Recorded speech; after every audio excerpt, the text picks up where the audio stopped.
et bienvenue dans cette nouvelle vidéo. Alors, comme promis, aujourd'hui nous allons parler de la méthode de trapèze. J'ai déjà fait deux premières vidéos, une sur la motivation, sur l'intégration numérique et l'autre sur les méthodes des rectangles, la méthode des rectangles. Alors aujourd'hui nous allons parler de la méthode de trapèze qui est une suite sur le calcul des intégrales de la forme I qui égale l'intégrale de A à B de la fonction f qu'on n'est pas capable de trouver la primitive de façon simple et tout. Mais ici, je vais juste prendre des exemples simples, mais vous pouvez calculer avec des fonctions plus complexes. Alors, c'est quoi la méthode de trapèze? Ici, vous allez voir qu'on veut calculer l'aire qui est donné par là. Donc, on veut calculer l'intégrale de la fonction f de x sur l'intervalle AB. Donc, voici l'intervalle AB. Et là, on veut calculer cette aire. Donc, l'aire, normalement, on peut dire que c'est représenté comme ceci. Voilà tous les. Maintenant, la méthode de trapèze consiste justement à former des trapèzes que vous pouvez voir là. Voici le premier trapèze qui est là comme ça.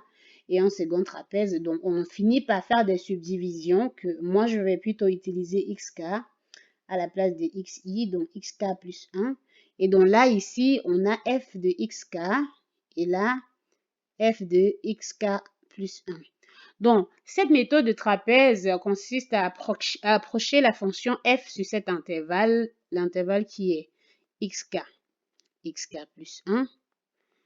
Et donc, on prend le pas ici qu'on a appelé p, je prends h qui est égal à xk plus 1 moins xk. Et donc, l'intégrale sur xk plus 1 de f de x dx, on l'approche comme ceci. H qui est le pas de temps divisé par 2, facteur de f de xk plus f de xk plus 1. Alors, ceci, vous pouvez tout simplement constater que ça, c'est une formule que vous connaissez pour calculer l'aire du trapèze et tout.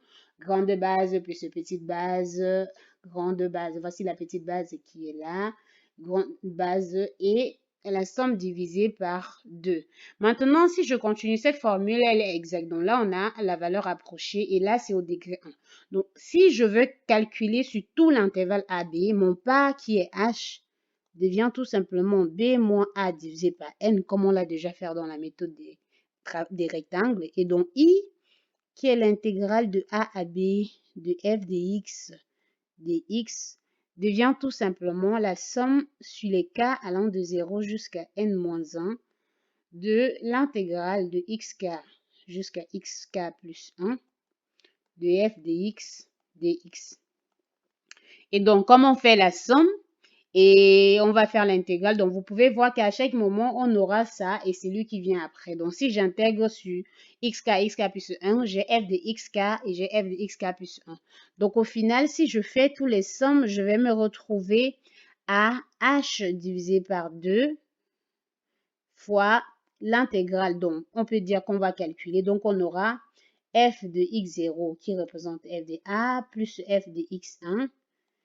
Ça, c'est le cas où vous faites l'intégrale sur x0 à x1. Et donc, si je fais l'intégrale sur x1 à x2, j'aurai lui plus f de x1 plus f de x2.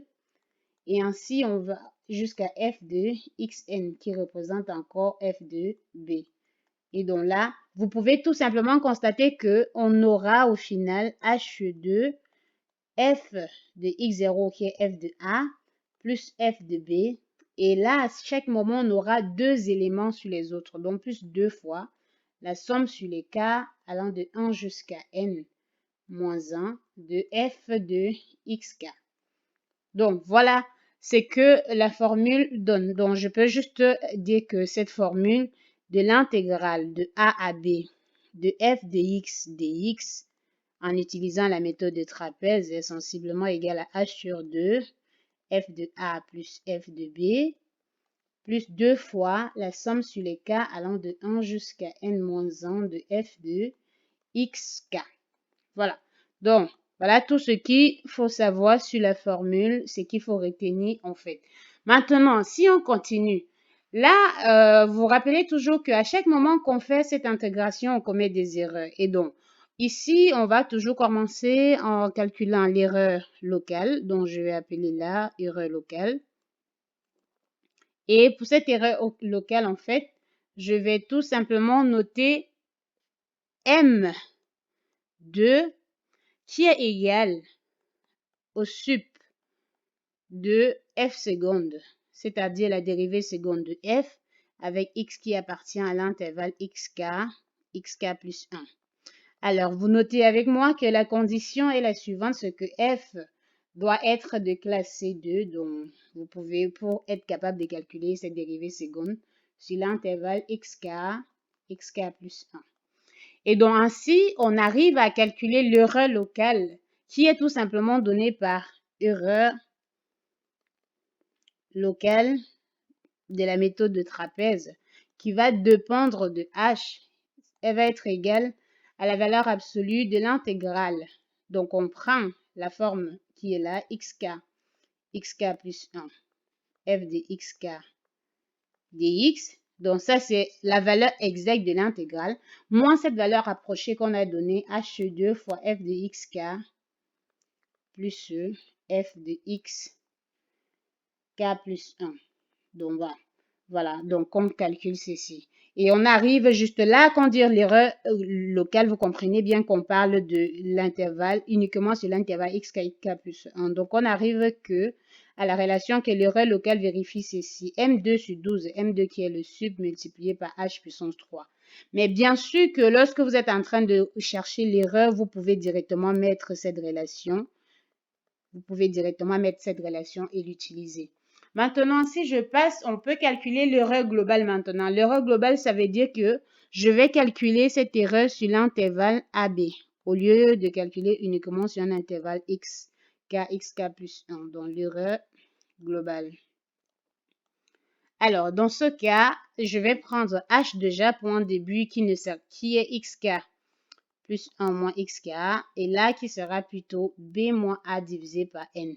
Et n qui représente toujours ça, le nombre des éléments de l'intervalle de subdivision. Donc là qu'on subdivise notre ensemble par, là c'est xn moins 1, donc là c'est xn, et là c'est x0, donc n représente le nombre de sous-intervalles.